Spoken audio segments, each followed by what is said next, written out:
Bueno, vamos ahora a presentar a nuestro siguiente panelista, Uriel Pineda. Él nos va a hablar sobre el caso Nicaragua, licenciado en Derechos por la Universidad Centroamericana de Nicaragua. Posee una maestría en Derechos Humanos por la Universidad Iberoamericana en la Ciudad de México. En su labor como defensor de derechos humanos ha sido abogado del Centro Nicaragüense de Derechos Humanos en Nicaragua, que laboró en la Comisión de Derechos Humanos de la Ciudad de México y en la Comisión Nacional de Derechos Humanos. Ha sido docente en la Facultad de Derecho de la Universidad Centroamericana de Nicaragua, la Universidad Católica del mismo país y del Departamento de Derecho de la Ibero. Consultor independiente. Adelante, Uriel. Antes que nada, tengan todos muy buenas tardes o muy buenas noches según su ubicación geográfica, ¿no? Bien, me han invitado a compartir algunas reflexiones con ustedes en torno a la perspectiva económica y política de 2022 para Nicaragua.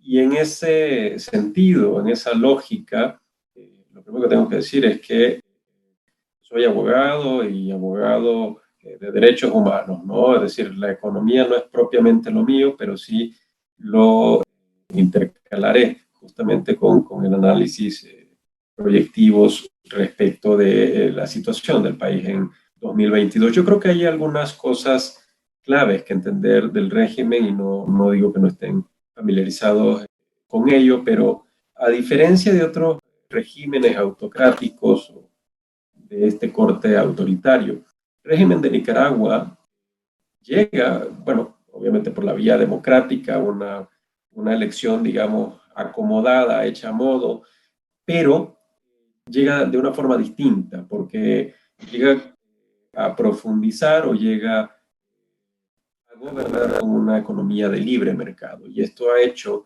de Nicaragua una situación un tanto singular respecto de otros regímenes, ¿no? Y podría decirse, ¿no? De manera coloquial, que es una izquierda violín. Y es una izquierda violín por apoyarse en la izquierda para llegar al poder, sin embargo, gobierna como la mejor derecha, ¿no? Como una economía de libre mercado. Pero entonces, ¿cómo pudo, digamos, perpetuarse en el poder Daniel Ortega con una economía de libre mercado y teniendo una precaria legitimidad? Y la respuesta a esta interrogante viene a ser una alianza o una unión con las élites económicas del país. Es decir, dentro de la visión del régimen orteguista, naturalmente desde su inicio con una vocación autoritaria, a pesar de haber llegado al poder por las reglas democráticas, lo que empieza a aplicar es esta visión de régimen corporativista muy parecido a la del PRI en los años 70 en México, donde ninguna, digamos, expresión de organización social estaba fuera del partido y cualquier expresión de organización social tenía que tener incidencia. Y la primera víctima, por así decirlo, simbólica en este sentido, fueron el cambio de reglas en el Consejo Superior de la Empresa Privada. Lo primero que hicieron fue poner a una persona que, sin ser un empresario conocido y ser una persona que tenía, digamos, algún vínculo cercano con los sandinistas, particularmente con Daniel Ortega, se erigió como presidente del empresariado y les vendió la idea de que se necesitaba un empresariado cercano al Ejecutivo y no confrontativo. Y esto permitió dos cosas en el país. Lo primero que permitió es que las élites tuvieran, digamos, acceso a la toma de decisiones y pudieran incidir en las políticas públicas de una manera, digamos, por debajo de la mesa. Y entonces, bajo esta lógica, Ortega dio una serie de concesiones al sector empresarial que permitió la cohabitación en la medida en que se hacían de la vista gorda ante las violaciones a derechos humanos. Pero este sistema se desgastó y se desgastó por dos razones.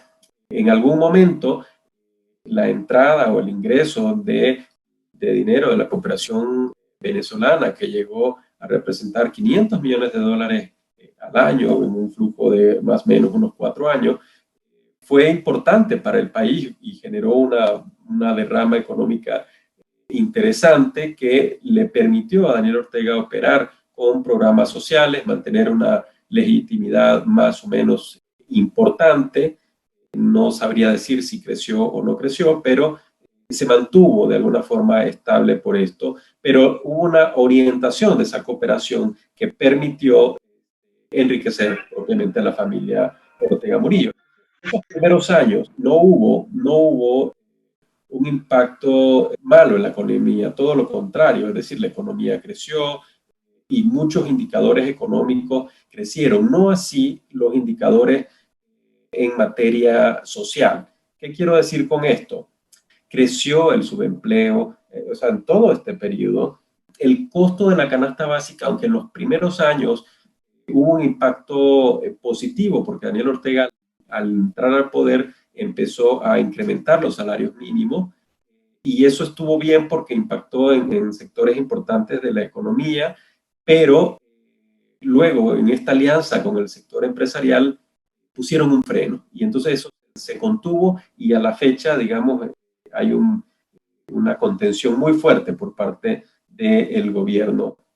El tema de los salarios reales, siento que hay un deterioro en ese sentido, porque básicamente lo que ha pasado en los últimos 5 años en el país es que el salario mínimo cada vez es un salario que se ajusta, por así decirlo, es un salario más presente en la economía. Es decir, en algún momento el salario mínimo era simbólico en la medida en que se incrementa legalmente y que no hay nueva oferta de empleo y sobre todo empleo de calidad, pues entonces esa brecha se reduce y de alguna manera el sector empresarial empieza a operar con el salario mínimo, ¿no? Pero empiezan a aparecer otros problemas que de alguna manera en Nicaragua ya se habían trabajado y ya el propio Ortega había avanzado, pero luego hay una regresión. Y aquí hay dos cosas preocupantes. El primero es, obviamente aunado al tema de la pandemia, el incremento de la pobreza. Es decir, Nicaragua había mostrado algunos avances y luego deja de tener esos avances y la crisis sociopolítica de 2018 da un revés muy fuerte al tema de la pobreza y pobreza extrema, y eso se acentúa con el tema de la pandemia. Entonces, lo poco que se había avanzado en los últimos 15 años sufrió una regresión sensible en ese tema, y no solo en cuanto a la pobreza, sino algo que había pasado inadvertido en los últimos años, como es la seguridad alimentaria, o como le llamó en el último informe en este sentido, la subalimentación, es decir, la ingesta alimenticia, cómo empieza a verse desnutrición infantil de nueva cuenta en Nicaragua. Entonces, lo que quiero dejar en esta perspectiva es que, de alguna manera, Nicaragua iba encaminándose, a pesar de las enormes limitaciones económicas, el segundo país más pobre en la región latinoamericana, solo superado por Haití, y habían avances. Esos avances se había, digamos, generado la idea que esta alianza estratégica gobierno-sector empresarial había contribuido. Obviamente la cooperación venezolana en algún momento incidió positivamente también en ese sentido, pero no fue sostenible. Y no fue sostenible porque hay una relación intrínseca entre democracia y economía, y eso no se puede olvidar. Es decir, una dictadura que además no da resultado es una combinación perfecta para el estallido de una crisis social. Daniel Ortega hereda una crisis en el seguro social, pero es una crisis que nunca quiso, digamos, atender de fondo porque no quería generar controversia social, por decirlo de alguna forma, y a eso se acentúa que no tiene el mejor manejo del sistema del seguro social en el país. Y esto es uno de los detonantes de la crisis del 2018. ¿Por qué? Porque los fondos de inversión del seguro social empezaron a manejarse no solo de manera opaca, sino por allegados al régimen en proyectos que no tenían una seguridad, digamos, en la inversión. Y esto obliga al gobierno a hacer un ajuste en el seguro social a inicios del 2008. Entonces se aumentan las cotizaciones, se aumenta la edad de jubilación, y eso deriva justamente en ese estallido social. Pero ese estallido social de 2018 crea otras condiciones que hoy tienen tanto a la población como al propio régimen en jaque. ¿Qué es lo que ocurre? Se rompe esta alianza empresarial. ¿Por qué se rompe? Porque el régimen Ortega Murillo, quien de alguna forma había gobernado de una manera autoritaria, ya no solo es autoritaria, sino que incurre en crímenes de lesa humanidad, porque sus mecanismos, muy parecidos a los cubanos y a los venezolanos, para contener el descontento social, no solo usaba la fuerza pública, sino fuerzas de choque. El problema con esta política de persecución o de focalización a personas que tienen una voz disidente dentro de un país, entonces el resultado de eso, si como consecuencia de esa focalización, de esa persecución, hay un divorcio entre el gobierno y la élite económica del país, y el gobierno lo único que hace es reprimir, y este año esto se recrudece. Era un año electoral donde le correspondía básicamente haber un ejercicio democrático que simplemente el gobierno no podía llegar a una elección porque ni siquiera podía haber manipulado los números. Entonces lo primero es negar en un primer momento la observación electoral, en un segundo momento quitar las vías democráticas a la oposición para acceder al poder. No solo se quitan los registros electorales de algunos partidos, sino que también se encarcelan a los aspirantes a la presidencia, al menos los que tenían mayor posibilidad, y otros que, aunque no tenían mayor posibilidad, pudieron haber ejercido un papel emergente muy importante. Entonces, no solo se impide la competencia político-electoral, sino que se encarcela y se comete de nueva cuenta crímenes de lesa humanidad por las condiciones del encarcelamiento que no se ajustan a los compromisos internacionales de Nicaragua en materia de derechos humanos, y esto ya lo ha establecido de alguna forma la Corte Interamericana de Derechos Humanos, quien primero pidió el ingreso al país, en un segundo momento ordenó vía medidas provisionales la liberación de estos presos políticos, y en un tercer momento declara al Estado de Nicaragua en desacato y somete a consideración de la Asamblea General de la OEA el tema, ¿no? Entonces, bajo esta lógica es que se llega a un 2022, o sea, se pretende llegar a un 2022 donde la ilegitimidad del régimen es muy grande, porque no solo la OEA ha desconocido al gobierno de Nicaragua, que el gobierno sea consecuencia de un ejercicio democrático, sino que el día de ayer, bueno, el día de hoy se materializa en el Parlamento Europeo también el desconocimiento del régimen Ortega Murillo. El día de ayer también el Consejo de Derechos Humanos en Ginebra hace un fuerte llamado al régimen de Nicaragua por el tema de la comisión de crímenes de lesa humanidad y por el restablecimiento de las libertades públicas en el país. Ahora, ¿qué es lo que ha hecho, digamos, coyunturalmente Ortega? En estos días vieron posiblemente la noticia de que Nicaragua ha tenido un aliado, digamos, estratégico, que ha sido Taiwán, y quien ha sido uno de los pocos cooperantes que quedó con el régimen después de los hechos del 2018. Y a pesar de eso, Ortega opta por romper relaciones y establecer relaciones con China continental. Y esto, ¿qué implicación interna tiene? Bueno, a nivel discursivo, por ejemplo, reaviva el tema de la posibilidad de retomar la construcción de un canal interoceánico que hace algunos años se anunció y ha sido un rotundo fracaso.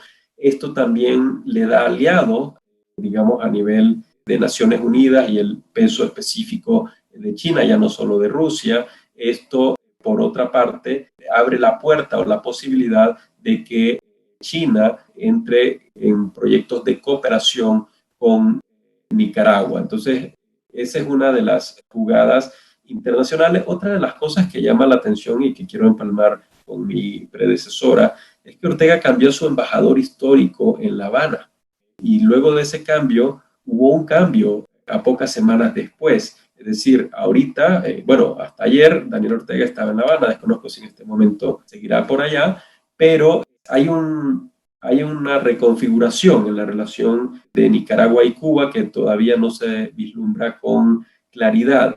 Yo no sé hasta qué punto, por ejemplo, la exoneración de la visa, porque estos dos cambios de embajadores son posteriores a la exoneración de la visa, haya sido un tema consentido con el régimen cubano. Allá por el 2016 ustedes recordarán una restricción que hizo el régimen de Ortega y que incluso les echó el ejército a migrantes cubanos en la frontera con Costa Rica. ¿Qué hace este cambio? Que en Nicaragua la inversión ha caído de manera estrepitosa y una de las fuentes de ingresos que había ubicado era este grupo de cubanos que sale de la isla a hacer compras y luego regresa a su país de origen, ¿no? Y a vender y a comercializar productos de primera necesidad. Pero yo no sé hasta qué punto esto pueda estar en contubernio con el régimen cubano. Y finalmente, sobre el tema migratorio, una de las perspectivas es que ya Nicaragua ha expulsado hasta hoy aproximadamente 140,000 personas en los últimos 3 años, en parte por la represión política, pero principalmente por la falta de empleo, de oportunidad en Nicaragua, los bajos salarios y demás. Pero hay un cambio en la política exterior. México tiene 4 dimensiones de migración y es la de expulsión, la de recepción, la del rechazo que hace Estados Unidos y la de tránsito. Es decir, la gente que transita por México para llegar a Estados Unidos. Eso ya México lo ha perdido. Hoy se reprime fuertemente la migración en México, está orillado a la gente, digamos, a buscar otros medios. Pero ¿qué relación tiene esto con Nicaragua y con Cuba? Que al cerrarse esa válvula, esa oportunidad para que fluya la migración, va a tener una presión muy grande en la migración nicaragüense, que ya ha saturado a Costa Rica de alguna manera, y Ortega, pues al aliviar el subempleo que hay con la migración, la crisis económica en general, pero finalmente tiene una expectativa de la mejoría en las remesas para que ingrese al país algún flujo de dinero, toda vez que la economía se encuentra prácticamente en recesión. Hay proyecciones muy conservadoras respecto del crecimiento en este sentido y es posiblemente a lo que le esté apostando. Muy bien, muchísimas gracias, Uriel.